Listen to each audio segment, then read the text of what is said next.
okay to go off course. What you're going to replace it with is what's more aligned for your body in that very moment. Your body knows exactly what it needs, and you get to practice this on a day-to-day basis. Hi guys, welcome back. Today we're going to be talking about what to do after you've had a setback, how to restore your energy back quickly, and how to get back on track to feel energized again, to get yourself going. Know that just because you have one setback or one thing didn't go exactly as you planned it, it does not have to ruin the rest of the day. In fact, it's impossible to have an even better day, a day that is doubly charged than it was before, just because of what has happened. And this is a gift, because if you get practice and you know how to get through setbacks, you can handle life a lot better. You become much more resilient. Life will throw unpredictable circumstances to you, and this is inevitable. And this is not a bad thing. We have the gift of adaptability, and we get to use it. And when there is a course correction or there's another turn that we did not expect, we move along with it and we take the best course of action from then. So the first thing that is important to know is listen to your body cues in that very moment. If something happened, if something that you were not anticipating, if the path goes off course, pay attention to your body in that very moment. What is your body feeling? What is it that you need in that very moment? Maybe you had a plan. Maybe you had a structure for the way things were gonna go today, and it could have been yourself. Maybe you overate, or maybe you procrastinated, you took a nap instead, and now things are just not going the way that you planned. This is perfectly fine. Number one is to take the criticism off of yourself for doing this and accept the scenario exactly as it is. The reason that you should be able to accept yourself in this very situation is because you are only human, and we are volatile. Our emotions change. We're not pieces of paper with structures and lists written all over us, but we have dynamic emotions, we have dynamic lives. Take this into consideration. Instead of beating yourself for it, meet your body where it's at and feel, what is the best thing that I can do at this very moment to get me to the next level. And the perfect example that I have experienced this has been in my diet. I've had to follow strict and rigid diets in the past, and I have this plan of how I want everything to go. I have my meals planned out. I have how I want my schedule to look, what time I want to eat. And let's say for that day, I ended up cheating a little bit, which turned into a lot more than I thought it was going to be.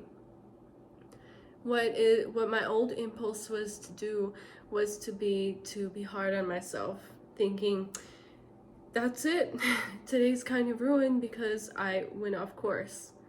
But the new way that I would handle things, and have trained my body to handle things over time, is to accept that circumstance and roll with it.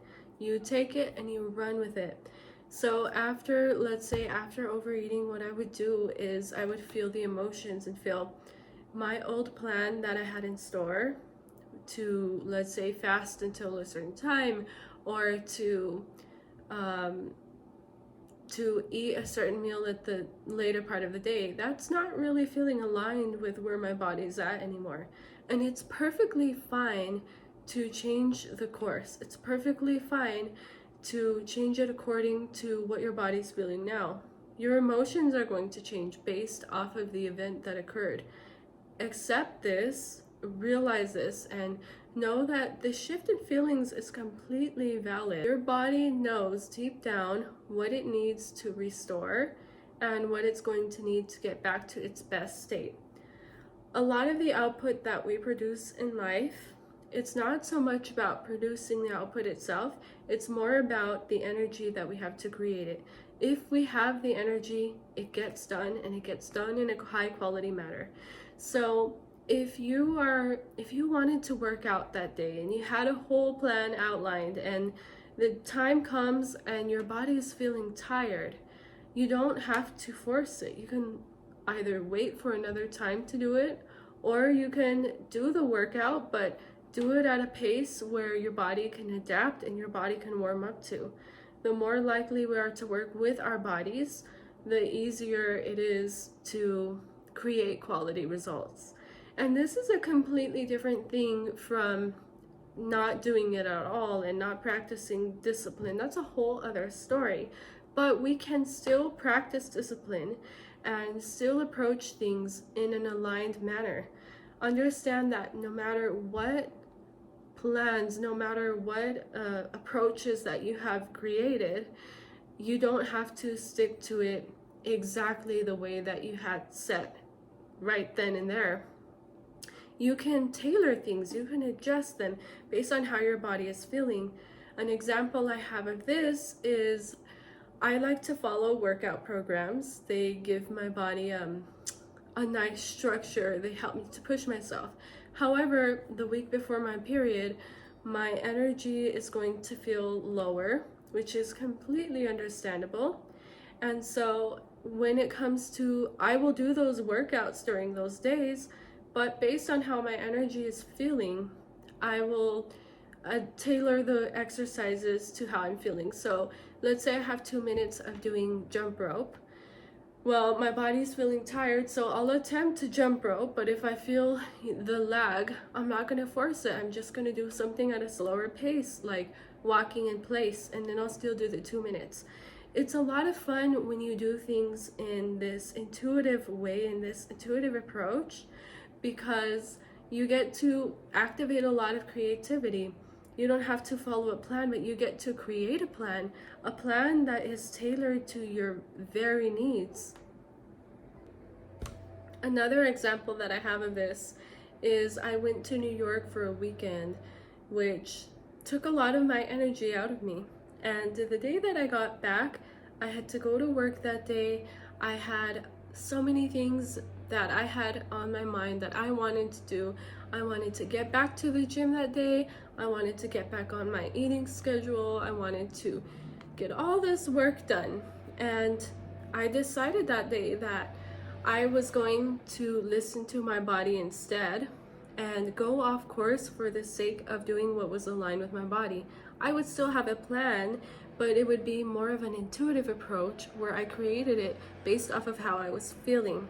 So what that looked like is I would go to work, and I noticed that my energy levels were different than I had anticipated. By the time that I got off, I didn't exactly have the energy to work out. I was able to acknowledge this in my body, and instead I tuned in and I closed my eyes to ask, what would feel good right now?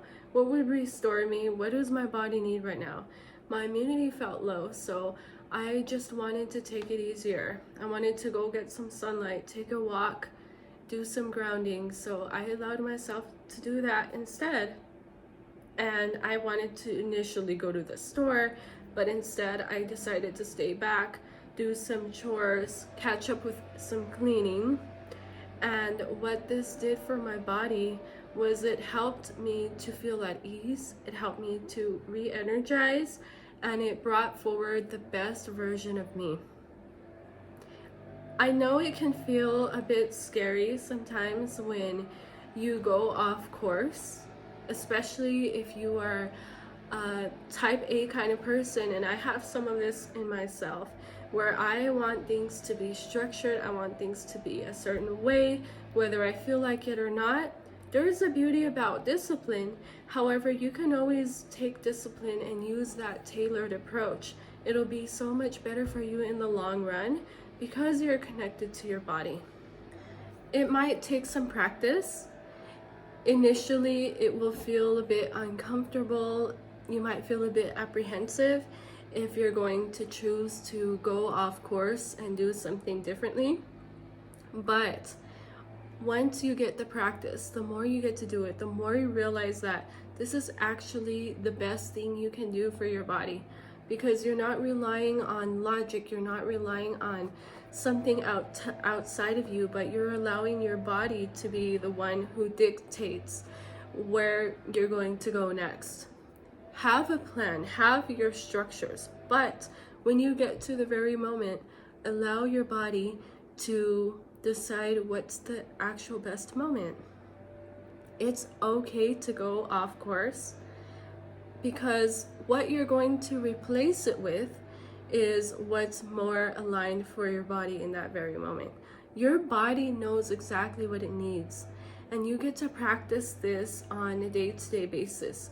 The more you practice making choices that are aligned to your energy levels and aligned to who you are, to your values in general, the stronger that this becomes. And personally, from my experience, the more that I have practiced this, I don't want to go back. In fact, I start to release control of so many things, because I realize outcomes are always changing, feelings are always changing, and I get to change my mind. I get to alter the plan to work with what's going to be best in the moment. I believe there's a balance between having that plan, but also between tweaking and making that plan your own. That's the best way to create results that are going to work best with your body. So back to the topic of when you get to a setback.